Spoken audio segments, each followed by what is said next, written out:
ओम श्री परमात्मने नमः। श्रीमद् भगवत गीता अथ सप्तदशोऽध्याय श्रद्धात्रय विभागो। श्लोक नंबर 2। श्रीभगवानुवाच त्रिविधा भवति श्रद्धा देहिनां सा स्वभावजा सात्विकी राजसी चैव तामसी सेति ताम শ্রীরূ।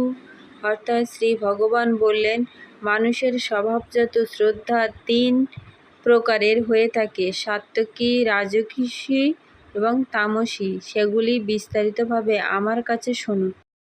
জয় শ্রীকৃষ্ণ, জয় গীতা। আপনারা গীতা পড়ুন এবং অন্যকে গীতা পড়তে সহায়তা করুন।